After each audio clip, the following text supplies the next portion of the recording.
When the will for enlightenment is attained, those who practice giving, then, having reached extreme joy, will become lords of the land. There, protecting beings by providing what they require, having established their own giving, they can get others to do so. Having settled all in enlightenment, they will have perfected giving. By following this principle, they will arrive at discipline. Having achieved right conduct, they will become well-behaved. Thence, having reached purity, they will become lords of 4 continents. Stationed there, protecting beings by stopping evil, abiding in their own moral conduct, they can get others to do so too. Having settled all in enlightenment, they will have perfected morality. By maturation of this practice, they will come to the practice of forbearance. Maintaining the practice of right forbearance, they will become good bearers of patience. Thence, having reached refulgence, they will become lords of the 33 heavens. There, protecting beings by stopping the courses of afflictions, abiding in their own practice of forbearance, they can get others to do so too. Having settled all in enlightenment, they will have perfected patience. By maturation of this virtue, they will come to the practice of vigor. Having concentrated right energy, they will become good at maintaining vigor. Thence, having reached blazing, they will become lords of the heaven of timely portion. There, protecting beings by stopping wrong views, they will establish right insight and foster enlightenment by effort. Stable in their own practice of vigor, they can exhort others as well. Having settled all in enlightenment, they will have perfected vigor. By the results of this virtue, they will come to the practice of meditation. Having conquered all afflictions, they will become stabilized in concentration. Having concentrated on right meditation, they will become skilled in concentration.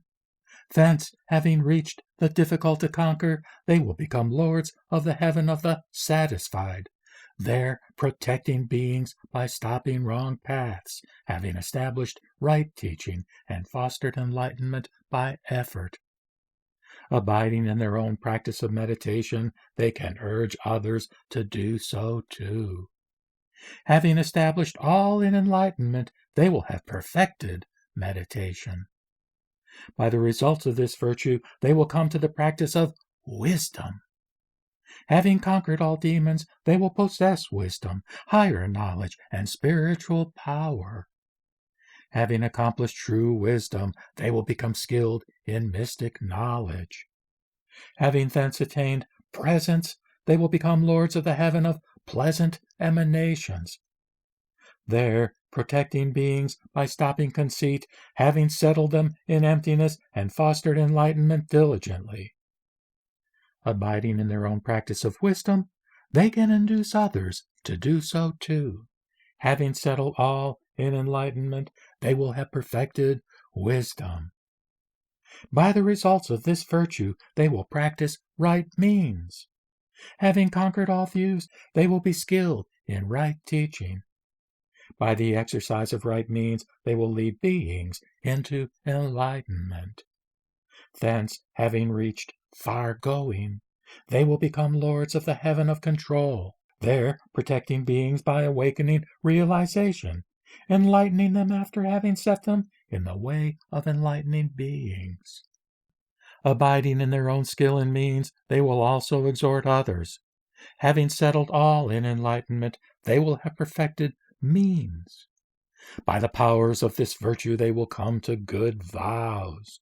Having conquered false views, they will be wise, having attained right insight. Settled in true enlightenment by a rightly resolved mind, thence, having attained immovability, they will become Brahma lords of 1,000 worlds.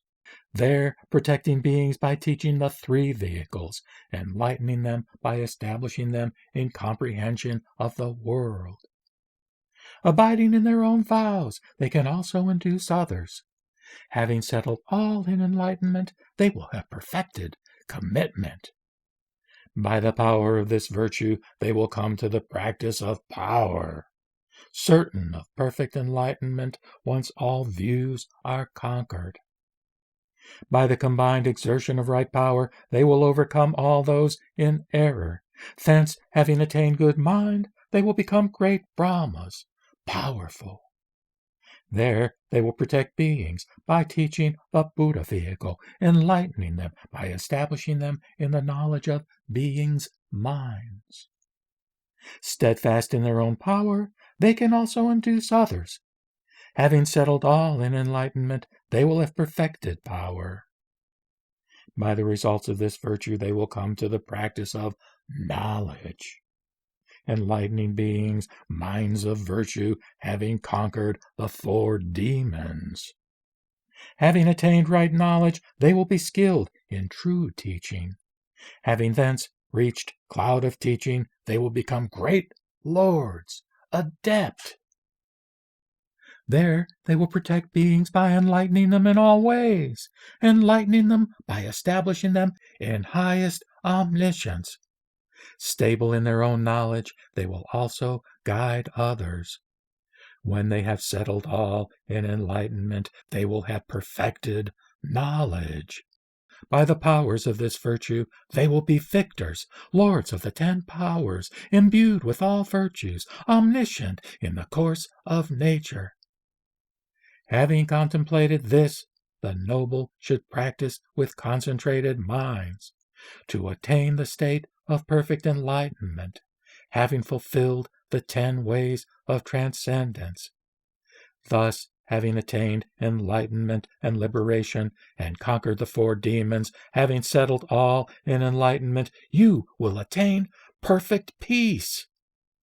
Having heard this and thoroughly known the means and accomplishments of enlightening beings, you will attain unobstructed enlightenment, the state of the felicious. This has been a summary exposition of the 10 stages of enlightening beings, to be seen in accord with omniscience, complete in all aspects. At that point, the billion-world universe quaked in 6 ways. All kinds of flowers rained steadily. Celestial and human music played, and the intoxicating sound was heard to the very summit of existence. Then the Buddha said, addressing Moon of Liberation and all the other enlightening beings, "Good people, this complete, perfect enlightenment, developed over countless eons, I commend to you, entrusting it to you, with the ultimate charge that you will yourselves hold this teaching and also fully elucidate it to others. To put it succinctly, if the Buddha were to remain alive for an eon expounding the glories of this teaching day and night, neither would the glory of this teaching be ended, nor would the eloquence of the Buddha be exhausted. Just as the Buddha's conduct, concentration, wisdom, liberation, knowledge, and vision are measureless and endless, likewise is the case of those who will take up this teaching. Preserve it, recite it, write it down, cause it to be written down, master it, put it into action, and fully expound it in the community. Who will tell it to people faithfully and respectfully, with consideration of how these people might attain the lofty teaching, and get them to reflect on it reasonably. Who will write it down in a book, and have it kept, respected, taken seriously, and honored in the home? Who will tell the glories of this teaching without envy, and speak it so it may be written, told, recited, honored, and revealed? Their virtue also has no end." Then the Buddha, to again make the bequest of this teaching, spoke these verses. If the beings I see by my enlightened vision were saints equal to Shariputra, and one should honor them for millions of ages, as many as the sands of the Ganges River, and if someone honored an individual illuminate day and night, cheerful with the finest garlands and such, and thereby created excellent virtue, and if all were individual illuminates, if one honored them diligently with flowers and incense, food and drink for many eons, still, if one made even one bow to one Buddha, and with a pure mind declared obeisance, the virtue would be greater than all that.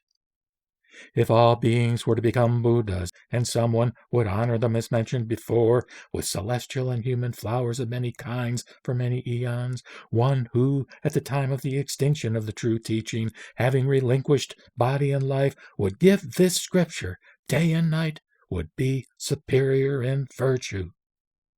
Whoever wants to honor the Buddhas, or individual illuminates, or Buddhist disciples, should rouse firm determination for enlightenment, and always give this lofty scripture.